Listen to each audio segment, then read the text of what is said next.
Generation जी यानी 1997 से 2011 की टाइमलाइन में पैदा हुई वो पीढ़ी जो हमारा फ्यूचर है।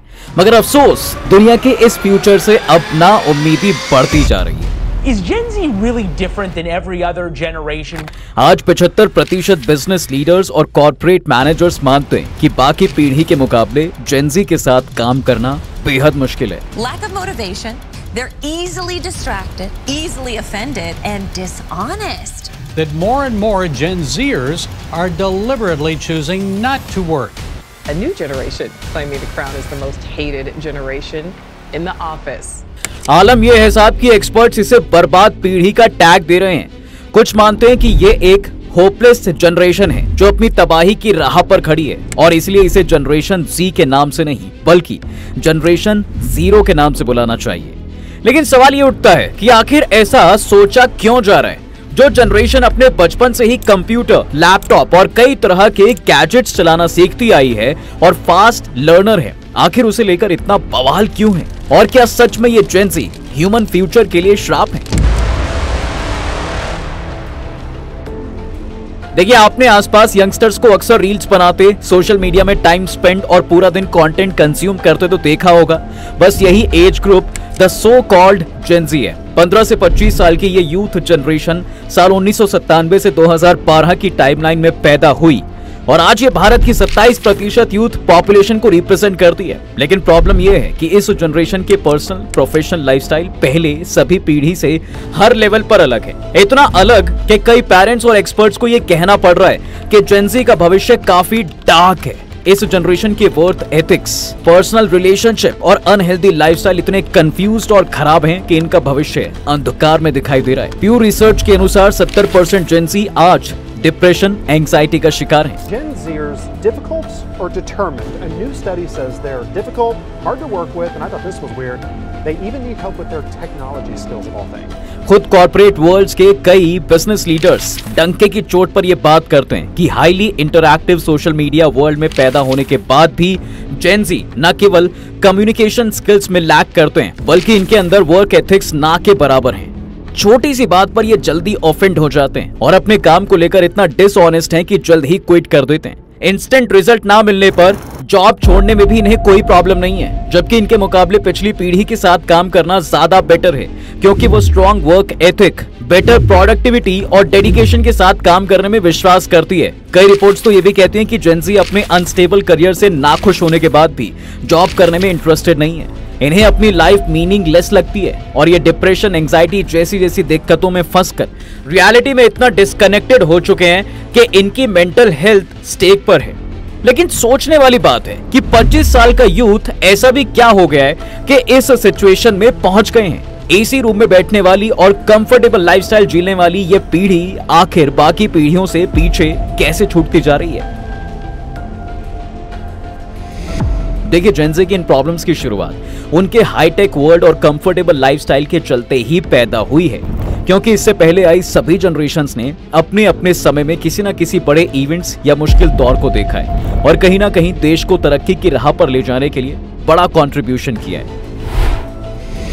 इसमें सबसे पहले बात करें साइलेंट जनरेशन की, तो ये वो लोग थे जो 1928 से 1945 के बीच पैदा हुए। इस जनरेशन ने अपने टाइम पर वर्ल्ड वॉर और हिटलर की क्रूअल्टी जैसे पूरे दौर को देखा और इसके बाद आए बेबी बूमर्स जनरेशन जो 1946 से 1964 की टाइमलाइन के बीच पैदा हुए। इस जनरेशन ने भारत की आजादी और उसके बाद आई गरीबी को न केवल झेला बल्कि संसाधन में भी देश की तरक्की में योगदान दिया। फिर 1965 से 1980 के बीच पैदा हुई जनरेशन एक्स। इस कैटेगरी में मोस्टली आपके माँ बाप फिट होते हैं जो भारत पाकिस्तान वॉर जैसी टेंस सिचुएशन से गुजरे। इनके टाइम पर एड्स जैसी एपिडेमिक भी एग्जिस्टेंस में आई जिसने दुनिया को हिला कर रख दिया। लेकिन इस जनरेशन ने कड़ी मेहनत से अपने बच्चों के लिए बेटर और कंफर्टेबल लाइफस्टाइल को क्रिएट किया है। इन्हीं के हार्डवर्क का नतीजा रहा है साहब कि आने वाली जनरेशन वाई यानी मिलेनियल्स अपनी सभी पीढ़ियों से ज्यादा बेटर लाइफस्टाइल को एक्सपीरियंस कर पाई। ये पहली जनरेशन थी जो बचपन से टीवी, फ्रिज और सिनेमा जैसी फैसिलिटीज को एक्सपीरियंस कर पाई और एक बेटर अपॉर्चुनिटी के लिए ओपन हो पाई। 1981 से 1996 के बीच पैदा हुई जनरेशन को सुपर अचीवर की तरह देखा गया, क्योंकि इनकी यूथ में इंटरनेट और फोन्स जैसी फैसिलिटीज भी एग्जिस्टेंस में आई, जिनसे सीख कर ये करियर ओरिएंटेड और फोकस हो पाए।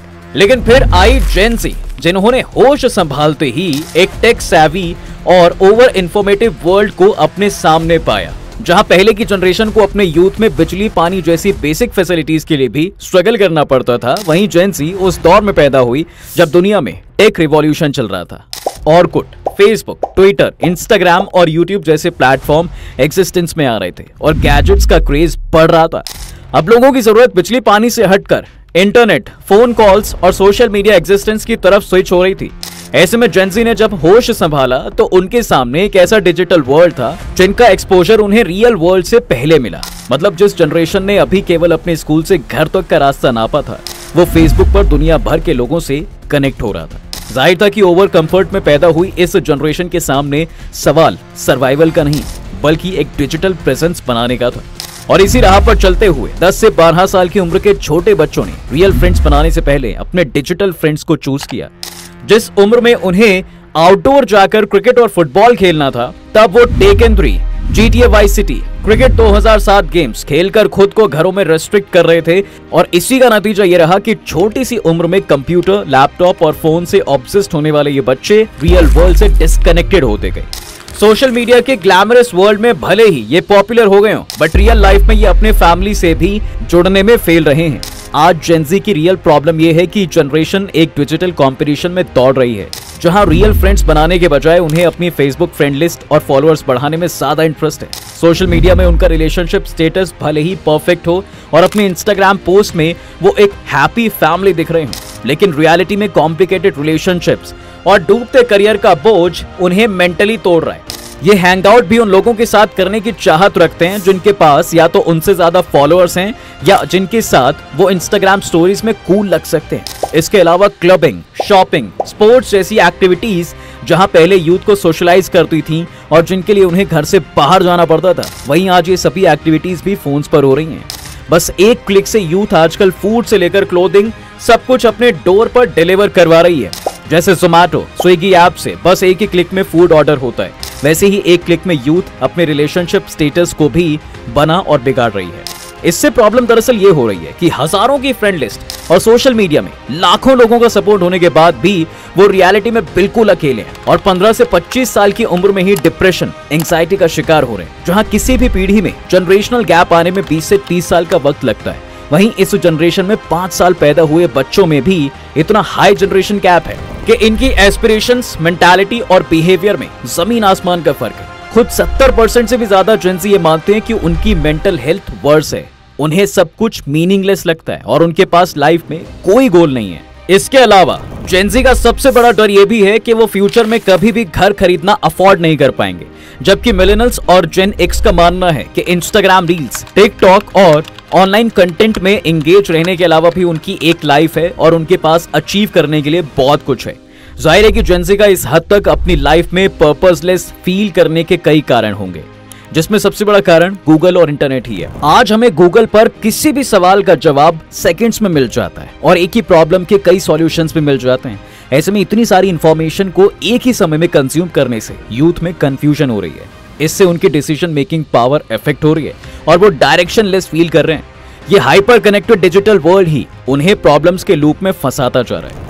आंकड़े बताते हैं कि आज 50% जेन ज़ी डेली 4 से 5 घंटे सोशल मीडिया पर बिताते हैं, जबकि 38% ऐसे हैं जो 4 घंटे से भी ज्यादा टाइम ऑनलाइन गेम खेलने, कंटेंट बिंज वॉच करने या फिर रील्स एक्सप्लोर करने में बिता देते हैं। यही वजह भी है कि वो अपने लिए एक गोल सेट करने में फेल हो रहे हैं और एक निहिलिज्म एटीट्यूड को डेवलप कर रहे हैं। दरअसल निहिलिज्म एक फिलॉसफी है जो सभी रिलीजियस और मोरल प्रिंसिपल को झुठलाती है और बताती है कि जिंदगी का कोई मतलब नहीं है, दुनिया में किसी भी चीज की कोई रियल एग्जिस्टेंस है नहीं। जेन ज़ी भी धीरे धीरे इसी फिलॉसफी की तरफ बढ़ रहे हैं। वो रियल वर्ल्ड को झुठलाकर वर्चुअल वर्ल्ड की दुनिया में खोती जा रही है। आज की यूथ ऐसे कई लोगों से भरी पड़ी है जो इंस्टाग्राम पर दिखाए गए दूसरों की परफेक्ट लाइफ से अपनी जिंदगी का कांस्टेंट कंपैरिजन करती है। दूसरों के पास कितनी बेहतर गाड़ी है, कितने बेहतर गैजेट्स हैं और वो कहां फॉरेन ट्रिप्स पर जा रहे हैं। ये क्वेश्चंस न केवल उन्हें डिप्रेस बना रहा है बल्कि ऐसी दौड़ में शामिल कर रहा है जहां वो केवल इंस्टाग्राम वाली परफेक्ट लाइफ को अचीव करने की कोशिश कर रहे हैं, लेकिन रियलिटी में उसके लिए मेहनत नहीं करना चाहते। इस नई जनरेशन के साथ एक दिक्कत ये भी है कि ये 5 से 6 साल में बिलियनर बनना चाहती है। जी हाँ, इनके सपने हैं कि 25 से 30 साल की उम्र में ही इनके पास ऑडी और फॉर्च्यूनर जैसी गाड़ियां हों, करोड़ों की प्रॉपर्टीज हो, आलीशान घर हो और इंस्टाग्राम शो ऑफ के लिए परफेक्ट पार्टनर हो जिसके साथ ये ट्रेंडिंग रील्स और स्टोरीज बना सके। लेकिन इतना सब अचीव करने के लिए लगने वाले टाइम और हार्डवर्क से गुजरने का पेशेंस इनमें है नहीं, और इसका रिजल्ट इनके करियर ऑप्शंस और रिलेशनशिप्स में साफ झलकता है। ये जनरेशन किसी भी रिलेशनशिप, करियर या कंपटीशन में गिव अप करने से घबराती नहीं है, क्योंकि रील्स की तरह एक स्वाइप में चीजें बदलना इन्हें इजी लगता है। ऐसे में जाहिर है न केवल फेलियर बल्कि इग्नोरेंट बिहेवियर भी इन्हें डिप्रेशन, एंग्जाइटी और मेंटल डिसऑर्डर के अंधे कुएं में ढकेल रहा है। ग्लोबल सर्वे की रिपोर्ट्स का भी कहना है कि आज हाई स्कूल में पढ़ने वाले 18.8% जेंसी को सुसाइडल थॉट्स आते हैं। वहीं 8% जेंसी ऐसी हैं जो अपनी जान लेने की कोशिश भी कर चुके हैं। इसके अलावा केवल मेंटल इश्यूज ही नहीं बल्कि फिजिकल हेल्थ इश्यूज भी जेंसी के लिए एक बड़ी प्रॉब्लम बनने वाले हैं, क्योंकि रिपोर्ट्स चीख कर इस बात की गवाही देती हैं कि अपनी लेजी लाइफस्टाइल और लेस आउटडोर एक्टिविटीज के चलते जेंजी में हार्ट अटैक, डायबिटीज और ओबेसिटी के केसेस तेजी से बढ़ रहे हैं। जहां पहले ये बीमारी लोगों में 50 साल के होने के बाद ही दिखाई देती थी, वहीं आज अपने अनहेल्दी फूड कल्चर और प्रॉपर प्रोटीन ना लेने की वजह से ये बीमारी 14 से 15 साल के बच्चों में भी देखने को मिल रही है। एक नॉर्मल जेंजी का डेली रूटीन आज ये है कि वो ज्यादातर समय एसी में बिताता है। स्कूल या कॉलेज जाने के लिए भी वो किसी न किसी व्हीकल का इस्तेमाल जरूर करता है और भूख लगने पर फास्ट फूड ऑर्डर कर लेता है। ऐसे में जाहिर है साहब कि बॉडी को ना तो प्रॉपर न्यूट्रिएंट्स मिल पाते हैं और ना ही जरूरी एक्सरसाइज। हालांकि इस जनरेशन में कुछ एक्सेप्शंस भी हैं जो कि अपनी बॉडी को लेकर बेहद कॉन्शियस रहते हैं और परफेक्ट बॉडी पाने के लिए दिन रात मेहनत करते हैं। लेकिन इन लोगों में भी सोशल मीडिया वाली अनरियलिस्टिक ब्यूटी पाने की ऐसी होड़ होती है कि यही कॉम्पिटिटिवनेस उनके डिप्रेशन और लोनलीनेस का कारण बन जाती है। ये लोग सोशल मीडिया पर मिले लाइक्स और व्यूज को ही जरूरी हिस्सा मानते हैं। ऐसे में कहा जा सकता है कि जेंजी की लाइफ एक्सट्रीम एंड पर चलती है। इनके यूथ का आधा हिस्सा एक बेहद लेजी लाइफ जीते हैं, वहीं कुछ परफेक्ट बॉडी पाने की होड़ में कुछ भी कर गुजरते हैं। कुल मिलाकर ये एक्सट्रीम बिहेवियर पैटर्न ही जेंजी की बर्बादी का कारण बन रहा है और इनकी लाइफ एक्सपेक्टेंसी को भी बुरी तरह से इफेक्ट कर रहा है। फिजिकल और मेंटल हेल्थ के अलावा जेंजी का सबसे बड़ा सरदर्द फाइनेंशियल सिक्योरिटी भी बन गई है।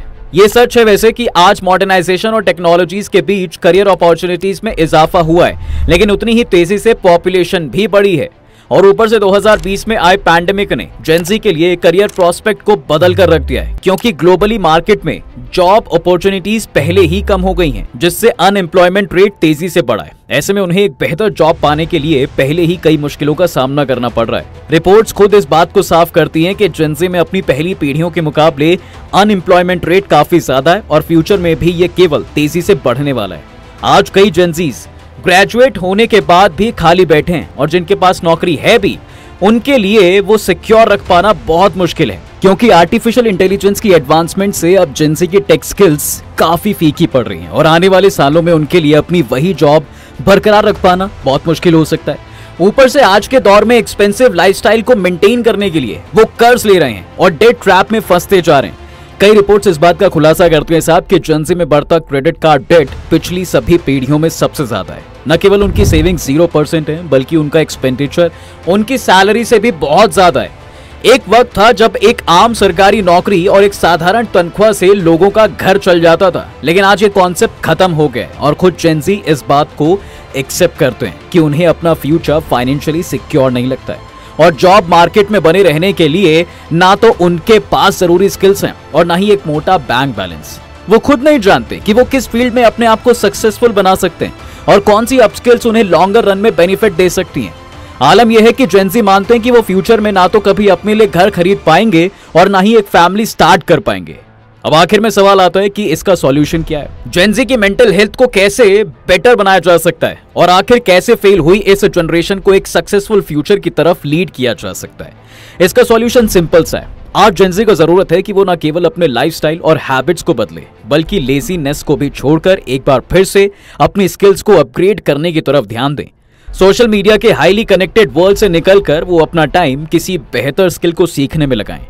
इसके अलावा मिलेनियल्स और जेंजी को भी जरूरत है कि वो जेंजी के बेटरमेंट के लिए उनको सपोर्ट करें, ताकि वो पर्सनली और प्रोफेशनली इस फास्ट पेसिंग वर्ल्ड में अपनी जगह बना पाएं और देश की इकोनॉमी को ग्रो करने में अपना कंट्रीब्यूशन दे पाएं। अगर ऐसा नहीं किया गया और इसका सॉल्यूशन जल्द ही नहीं निकाला गया तो सोशल मीडिया और ऑनलाइन प्लेटफॉर्म्स हमारी आने वाली पीढ़ी की बर्बादी का कारण भी बन सकता है और आने वाले फ्यूचर में इस फेल्ड जनरेशन का बर्डन देश को भी डाउनफॉल की तरफ ले जा सकता है। दोस्तों, जेंजी के इस अनसर्टेन फ्यूचर और उनके सॉल्यूशंस के बारे में आपका क्या कहना है, हमें कमेंट सेक्शन में जरूर बताएं। इसके साथ ही अब हम लेते हैं आपसे विदा, लेकिन जाने से पहले इस वीडियो को अपने जेंजी दोस्तों के साथ शेयर करना ना भूलें और द मिस्टिकल लैंड चैनल को भी जरूर सब्सक्राइब करें।